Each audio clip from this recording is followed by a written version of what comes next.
Welcome to City View. I'm your host, Leshia Utsey. We're about to take a close-up view of the city of Columbia. In our top story, Mayor Steve Benjamin, City Manager Teresa Wilson, and Police Chief William Skip Holbrook recently hosted a press conference to inform citizens of the next steps that the City of Columbia will be taking with body cameras and officers using them at the Columbia Police Department. The body-worn camera program perfectly fits in Pillar 1 and Pillar 3, building that trust and legitimacy in the community, and then embracing technology to help us be a better police force. So as we continue to move forward with advances in technology and advances in how we build more public trust, accountability, and demonstrate transparency, this is that additional step. This isn't the silver bullet by any means, but I think this is certainly something that's important. It's the policing of the future. And I will say without reservation that the City of Columbia is a leader nationally and in the vanguard of changing the culture of policing for the better, keeping all the old things that make men and women in blue proud of the jobs they do, but also adjusting well for this new century in which we all live.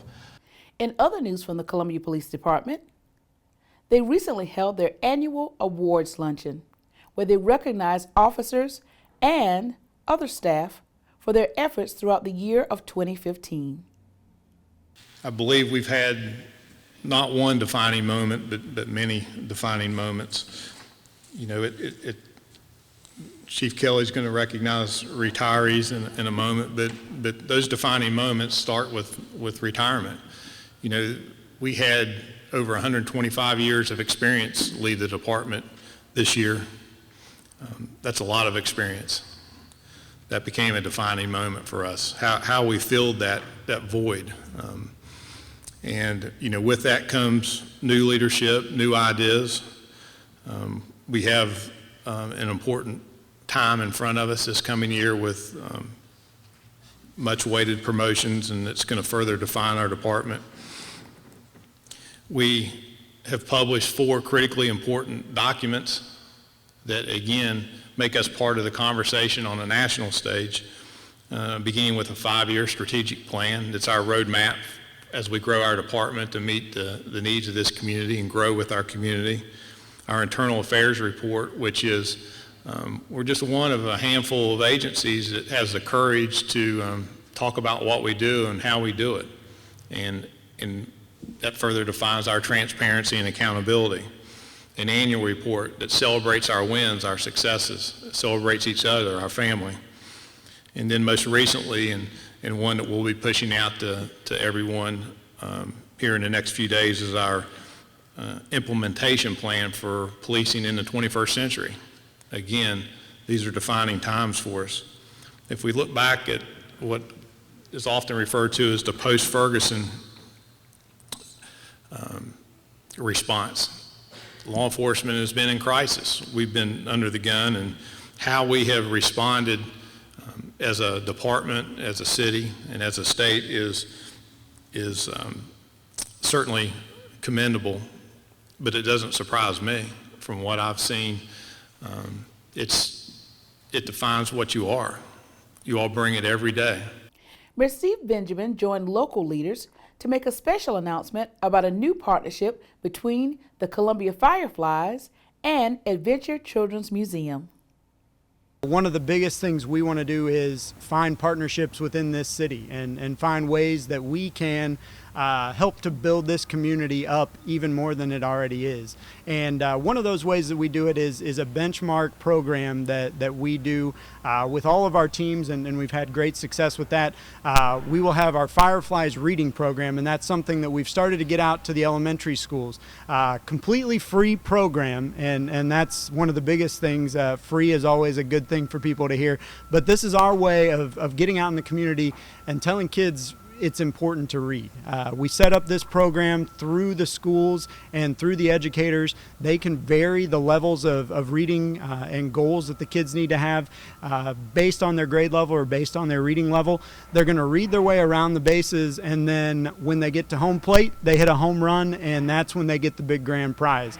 With that, they will get a free ticket to a Fireflies game, a free meal voucher while they're at the game, a grand prize when they're at the game, and then we are also really proud to announce that they're going to get a free pass to EdVenture to head over and enjoy our wonderful children's museum here in Columbia. The City of Columbia's Forestry and Beautification Division recently celebrated Arbor Day at Carver Lyon Elementary School. It's fast-paced, and the simple fact is people, particularly children, can see authenticity. They can tell what's real or what's not real fast, and my passion for it is unquestionable, and kids get it, and it's contagious. And I'm hoping that everybody that's watching this will go outside the front door of where they live or where they work or where they worship and really just start looking in the trees in their community. And when you start looking around the trees, you'll notice that they're all different as the people who live in your community. Trees are the oldest, hardest working residents where we live, and we got to take care of them because they take care of us. And the recognition of Arbor Day did not stop there. Another event was held for Arbor Day, and that was the Treasured Trees Award Ceremony. Today's event was to acknowledge grand trees in our area and to basically just increase the total awareness of trees throughout the city of Columbia. We're compounding the effects here of global warming because of the loss of tree canopy and all the concrete. And so we're just trying to increase people's awareness of the trees and hopefully try and work to increase the tree canopy that we've lost in this city through development. The trees are critical. They give us oxygen. They have habitat for our wildlife. And if you've ever walked down North Main, it's a runway and it's hot. And then you walk down Divine Street, trees make a huge difference and just how you feel, especially in the summertime. As the month of December comes to a close, the City of Columbia urges all citizens to please contact FEMA if you were impacted in any way during the flood of October 2015.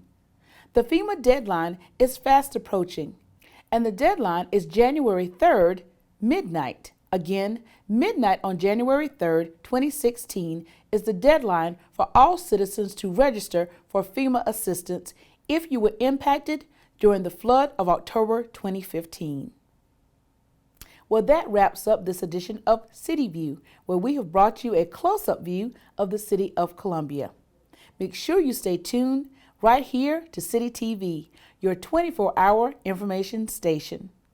Also, follow us on our social media platforms, and you can always access information on a 24-hour basis on the city's website at columbiasc.net. Again, thank you for joining us, and remember, we are Columbia.